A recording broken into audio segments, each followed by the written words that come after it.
Hi, this is Tessa Jeffers with PremierGuitar.com. I'm here with DJ Ashba from Guns N' Roses and guitar tech Chris Whitemeyer at the House of Blues in Chicago. How are you guys doing? I'm doing good. Doing good. How are you doing? All good. Good. And we're going to start off looking at DJ's guitars. He's got about 8 that he uses in the show. So why don't you tell us a little bit about that, DJ? Well, I can tell you, I don't. I play whatever Chris hands me. This is we call it the cigarette burn guitar because I put all my cigarettes out on it. I usually use this one in songs like this I love. Let's see, what other songs do I play with? November Rain. Yeah, I don't even know what songs I play with guitar. So is that the go-to guitar for the cigarettes, or? Well, it just seemed, it kind of happened slowly, At one time I was playing, I put one out, and next song, and over time it turned out looking like an ashtray. It's pretty cool to me. And this is another cool Les Paul I have. We call this the sticker or tattoo guitar, and it just was one of those guitars. I think it was originally just glossy black, and I think we painted it flat black and threw a bunch of stickers on it, and it's a pretty cool guitar. This one actually, we made a little mini version of it. A couple of these that sell on ashbaswag.com. It's a good plug for my store. And what do you mean by mini version? They're like little tiny mini replicas of these guitars that are pretty cool. This guitar is probably one of my favorites. I remember when I started this was a gold top, and I had this crazy idea, and I remember when all these Les Pauls showed up, and this one, I just started doing mad work to it, and Chris was like, "What are you doing to your guitar?" And I just had a vision. I wanted to do like a version of I'm way into horror movies, and I love like Leatherface and those type of things, and so I created this. This is all sinew, and I build up the scar tissue. There's actually a kind of a step-by-step I did online on Gibson.com. So real sinew. Real sinew, yeah, which is animal guts. But back in the day, It's pretty hardcore. The Indians would use it to tie arrows to a bow or make jewelry out of it because it's actually stronger than real string. But what we did is I drilled all the holes, and then we took this and mounted it and repainted it, and it turned out really cool though. But there's like a step-by-step. Check it out on the Gibson website. And any tunes? They're gonna get really mad at me, and they actually really liked it. So. Any tunes you play that one on? Yeah, this is Shackler's Revenge. I play that on that song. That's pretty much all that we've used that one for. This one, the sticker we use for a lot of songs, more of the Appetite stuff, A lot of So would you say that's one of your primaries? Yeah, it's one of the top 8 ones that we use live. What do we got here? This starts off the show. I'm way into Tim Burton, obviously, and I went to see his exhibit in L.A., and I just kind of inspired this whole clown weird, spiral thing, So I left the museum all inspired. So I came home. I own a graphic company, and we sat down and kind of sketched out all this stuff. And these skulls are actually on hoodies now and everything else. And so that one was a lot of fun. And this one actually is cool because you can't really tell right now, but I start the show Chinese Democracy. And if Chris lights this up, Gibson actually went out of their way to do this because in the dark, my markers actually glow to where the first 4 chords are, because it's a lot of times it's so black, pitch black up there, you can't see the guitar. Wow. So they actually marked. Yeah, they put radiant in there like in a watch. Yeah. So when I'm up there, I can tell exactly what. So it's a little cheating, but I'm not. I don't have night vision either up there, so. You don't? No. There's a mini replica actually of Leatherface, this one too. And this was inspired off of the Demented Collection guitars by Ovation. I have a signature line through them, and this is one of the designs that are on one of the Ovation guitars. There's a collection of 4. But so yeah, this one's kind of a backup. Backup for better. backup for better. And So would you say there's anything unique on the setups, or is it pretty much the design? Yeah, every guitar that we have, literally, when we get them, Chris will, well, I'll let him tell you. The pickups are replaced with Seymour Duncan Alnico Pro 2 in the neck and a JB or a Jeff Beck model in the bridge. Then the volume knob is actually an Ernie Ball volume knob from his original guitars. It's a short shaft. They're faster. The shorter the shaft, the faster the knob. And then these two tone knobs are RS Guitar Works. Those are CTS, but they sound really nice. And then we use what's called their modern capacitors in there. And then mostly Tone Pros, locking bridges and tailpieces there, and then we replace the tuners with Grovers. So you're pretty much like your own luthier. I guess, yeah. He wires them, so we take the three-way and we put a kill switch in here, and we move the three-way down here because the reason I didn't play Les Pauls for so many years is because I grew up learning on a guitar with one volume knob. So Les Pauls, to me, just didn't make sense. They're really hard for me to use only because, I would be like on and this would be off, and it was just, I go, Chris, I use Les Pauls on a lot of the albums I've done. I go, I love the feel, I love the tones of them. Is there a way we can get them to a little more like what I'm used to with the Ernie Balls, have one volume, simple, let's simplify it, because, and that's what he did, and he came up with this whole thing for me, so we do every single guitar this And that's way. unique to you, right? To me, it feels like home now, so I love it. It's like the ultimate guitar for me now, because he customized it. We spent, God, the first 8 months was grueling on getting the guitar to feel like comfortable on me, because I just love the tone of them so much. And when you're in the studio, you can set it and just play, and it's easy. But live situation, it has to be set up with the quick stuff that I'm used to. And All the cavities have to be actually routed out for the short shaft volume knobs and the toggle switch. So you have to route it out so it's only almost as thin as a Fender pick guard right there. Wow. And so when I smash a guitar, you can imagine how mad it gets, because You do that a lot. I try not to, because I know the amount of love. I think I smashed 3 of them, but one So of them was far. to save my life, because the crowd was coming at me and I had no way over the barricade, so I just launched it over the barricade. But yeah, he puts so many hours worth of love and care into every single one of these guitars to get them ready for stage for me. So I try to be gentle, but I play hard, so only use for better. And we actually put a little metal finger thing, which I got this whole idea off of a super good friend of mine, Nicky Six, who puts them on all his basses. And I was trying to figure out, because better starts way up here, and when you're standing on stage, it's a real awkward, uncomfortable place. So with this, it's easy to kind of lift the guitar anywhere and still play that comfortably. Oh. So Cool. that's why we put that there. So thank you, Nikki, for letting me rip you off. But now that's his thing. But and this guitar is a lot. Chris can explain it too, but it's a cutaway. Gibson Access, the Les Paul Access guitar. It's a lot thinner, and then it's got the contoured cutaway. So Leatherface looked just like this before I started, and yeah. But we use this on songs like Sorry and Madagascar, and this is actually from Madagascar. You can see the strings that have wore into the pickup, and that's when I play with a drumstick. So Chris is always like, "Oh, you're hitting the strings too hard." Blah blah. Pretty hardcore, huh? Yeah, but when the adrenaline's going, but that's the dents in the wood is actually from the drumsticks hitting it so hard. It's denting the wood. So What kind of strings are you using? yeah, I've used Ernie Ball pretty much my whole career now. They're pretty tough for the drumstick action. They Changed every day anyways.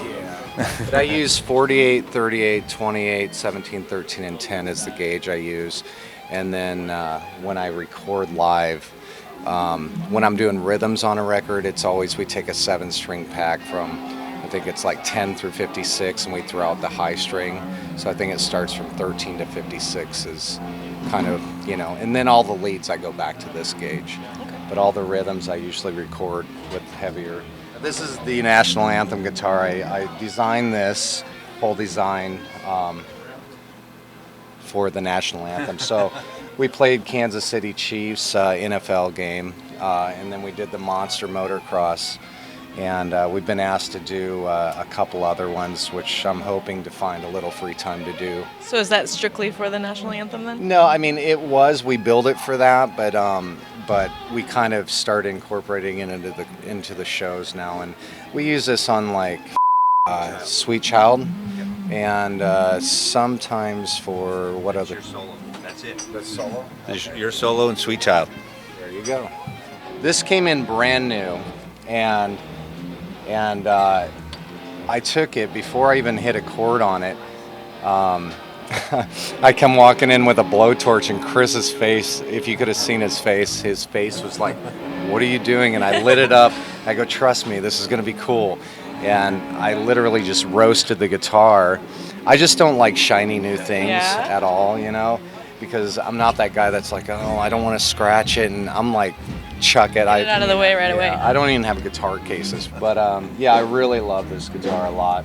Another really cool, unique thing about these guitars is because I've played on Ernie Balls for so long, I don't like finished necks, so we took the time to sand every single neck down, and we originally started doing them by hand ourselves, and as we went on, let me find it. American is done from Gibson.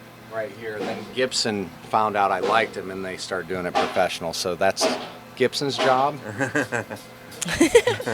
DJ and Chris's job. Hey, that's pretty Know close. the difference? Thank you, Gibson.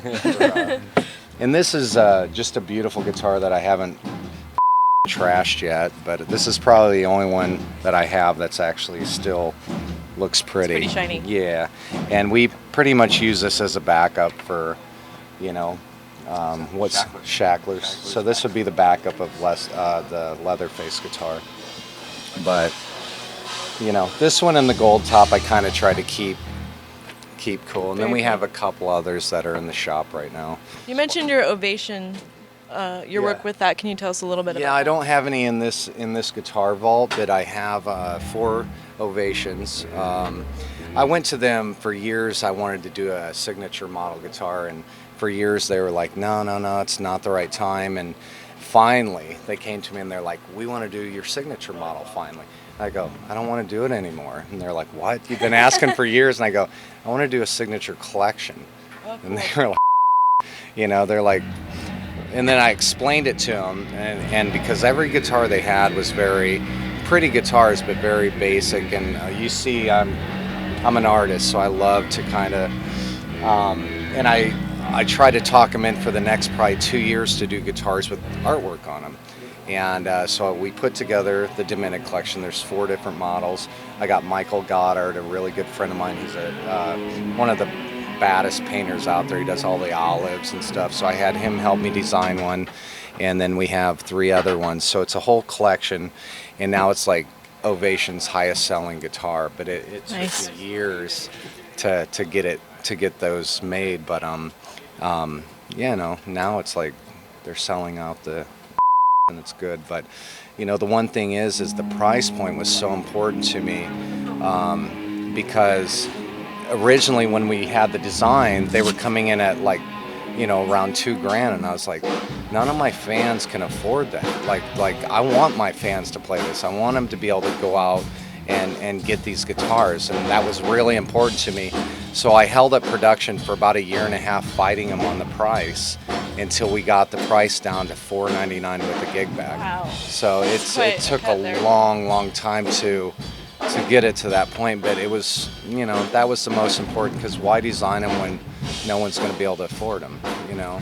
Well, thanks for showing us your guitars. You want to go look at your rack and you Yeah, can tell us a little bit about that? Let's do it. Chris could probably run through it a little easier, but I'll give you a brief of kind of what I know. He hands me shit, but he's kind of the mad scientist behind my thing. And we've been through, God, probably 10 different guitar, like really intricate guitar rigs, you know, like dual heads with these cabinets, with these certain speakers. And we got so like, just crazy about it for a while, and I was never happy. I was like, there's just something missing, there's something wrong, and we went through every major company trying to find what I was hearing in my head, because I was trying to explain it and I couldn't, and I was really frustrated for a long time. But he never gave up, and he wanted to find that sound that was in my head, and we came across my gold mine.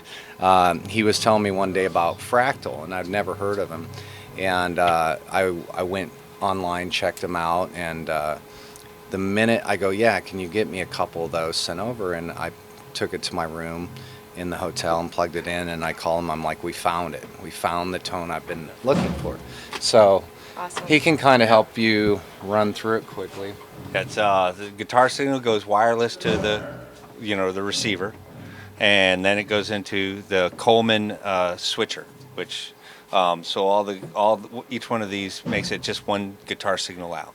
So I have all the guitars have their own signal, channel. Then after that, it goes into this, which is the RJM effect gizmo, and then from there it'll go into these effects for shacklers. We have a whammy pedal for better. We have a talking machine for if the world. We have a pog and knock-in. Anytime we need a slap, a little bit of a slap echo, it's this quick silver delay. And then this is a love pedal amp 50. It's just a boost. And we really kind of picked it because it could fit there, but it sounds great. And then after that goes to the Fractal. So that's not too many crazy effects there. No. Hardly Awesome. anything. Pretty simple. The Ray dial, these are all these signal boosters. So we can run three wah pedals out on stage at the same time. I couldn't run the mic cables because they have gear going, but the signal goes into each one of these pairs, and it sends the guitar signal out to the stage to the Morley wah pedal, and then the signal comes back with a boost, and then it's brought back down to line level. So we've got it's a luxury of the boost, and then this is a wah pedal. This is out where I'm at on stage. This is what I see. So it'll come in here and send it back to Chris. And so I have 3 of these throughout the stage, or sometimes 2 depending on the stage layout. But the Morley wahs are killer. We're actually working on my own signature wah, so that'll be fun. That's the reason why this rig is so small in comparison to what you'll probably see with the other guys. Like, my rig used to be that. It used to be massive and just tons of racks and just crazy. And now it's literally this one piece of rack. And you're happier. I couldn't be happier. And the other thing we did is we ditched all the cabinets. So live, I just go direct into the board, right out of the Fractal, into my in-ears, and every night it sounds the same. So when you're micing down cabinets from night to night, depending on the vibration and the stage, mics get moved, and every night my sound was changing, and that was a real frustrating thing for me.